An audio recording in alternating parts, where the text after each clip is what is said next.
Good afternoon, everybody. Welcome to the Eagle Lunch Hour. I'm Adam Hillenbrand here from Press Radio over in Oakley with the Newell Games. Kevin Coden's along with me today. We'll start by talking with head football coach Jody and also linebacker Connor White, who's up here. Let's start a little bit by talking about the game last weekend. 21-14, another loss on the road for Benedictine, but a tough game. The effort's always there, so let's go ahead and just review that game a little bit to get started.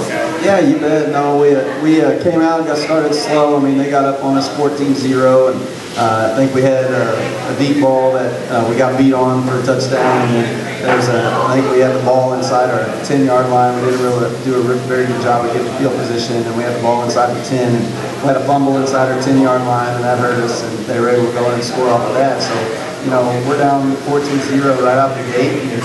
But the good thing is, the one thing you always know about our team is always fight, no matter what the score is, always keep coming. And I knew that, we had a lot left in us, and that's when we finally got things going and went on our run. And just fell a little bit short, but I was really proud of the kids and the effort. And like I said, we're getting tired of getting close, and that seems to be the theme right now. And eventually we're going to get over the top and get this done. All right, Coach, so since Connor's here with us, let's go ahead and move on to talk about the defense next. Now, you guys only scored 21 points to a team that was averaging 49 a game coming into last week. And some of those, as Coach just said, came after a turnover inside the 10-yard line. So talk about y'all's performance as a defensive unit last week and how you were able to limit it to 21 points. I think I attribute it to a good week of practice. I think we were focused all week. And also, I think Coach Ford called a great game. And also, I think up front, our defense closed a lot of gaps as far as defensive line. I thought our defensive backs were pretty solid in coverage. So I think a good week of practice and also a good game scheme is what attributed it, only giving them 21 points. All right, and Connor, we just found out today that being named the Beyond Sports Network NAIA Defensive Player of the Week. Talk a little bit about what that honor means for you and just your performance individually last weekend.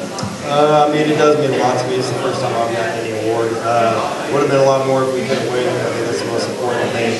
But no, as far as the game went, I mean, it sure helps having Trevor Robinson in front of you. I mean, you got all eyes on the field on Trevor. Nobody wants to leave the linebacker. So I'll give a tribute to that defensive line, Trevor, and also Coach Ford, like I said, played a great game. It was just good calls and just execute plays. All right, now let's go back and talk to Coach Ford now and ask you about the defensive performance on Saturday as well. I think too. I mean, we tackle pretty well. We're trying to get them behind the chains, and to Benedictine's credit, they did a pretty good job of staying ahead of the chains most of the day. We really had a tough time stringing together the 3 and outs that we want to get, and that's something we continue to work at. And we're getting close, but like I said, it's just we're getting tired of getting close, and it's something where we've got to get off the field. And even though we did hold them to 21 points defensively, we still didn't create the short field as much as we wanted to for the offense. And fortunately, Connor was able to get a fumble recovery in that game that set up a short field, and that led to one of our touchdown scores. And that's what we got to do more of. We got to solidify our return people back in the punt return game and kick return game, and we're able to get the field position we need. I mean, our offense is really tough to stop. Now, speaking of that offense, Jacob Jackson came in and played quarterback all week last week. Talk about his performance not only on Saturday, but you guys had a JV game last night, and he was at least scheduled to play in that as well. So talk about Jacob's come out as our 4th-string quarterback, and what a great 4th-string. He's got to be the best 4th-string quarterback in the nation because I mean, I think he went something like 16 to 24 or something like that. I mean, had a really good completion percentage for us, and it's probably the best we've thrown the ball all year. So I was really pleased with him and how well he kept things under control.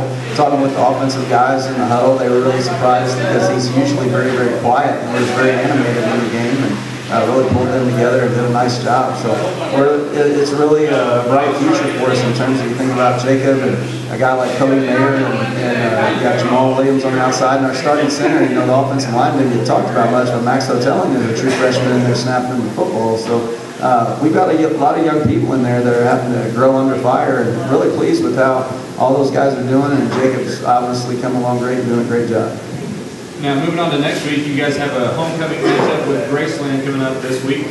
Talk about a little bit about the homecoming festivities and what that has provided for your team so far this week, and how you plan to move through those throughout the week. Well, obviously the big thing we said is obviously enjoy the homecoming and everything because it is a special time of year for our school and for our community, but at the same time, our guys have to understand we have a football game also that we have to prepare for. So, they're trying to stay locked into what we're doing in terms of our game planning and practices and all those things in our film meetings and trying to keep things pretty much status quo as much as possible. And then also making sure that we're ready to play come Saturday for the homecoming event because all these festivities are great during the week, but man, it's important that you win that homecoming game. So we're going to do our best effort. Graceland is a great challenge for us. They have a lot of speed. They have a really good receiver on the outside that can flat out go, and the running backs do a great job. Their offensive line is big and strong, and the defensively they're very fast. I mean, they have a lot of kids that can run the football and get things done. So, we'll have our hands full with these guys coming in. They're a very good football team, and it's truly how the Heart of America Conference is. I mean, every team is very, very good, and Graceland's no different. They'll be a very good opponent for us this Saturday. All right, Connor, I'm sure you've had the opportunity to see a little bit of film on Graceland so far. What are you looking forward to in this matchup on Saturday? I'm mainly looking forward to just getting playing in the homecoming, It's been a long time since we had a win, homecoming in this school, so, hopefully we can go out and execute. I mean, we can't take this team lightly. Graceland's much improved over last year, so hopefully we can go out and execute and hopefully get a homecoming win. All right, head coach Jody Ford and linebacker Connor White. Guys, thanks for joining us today, and good luck coming up this week on homecoming against Graceland.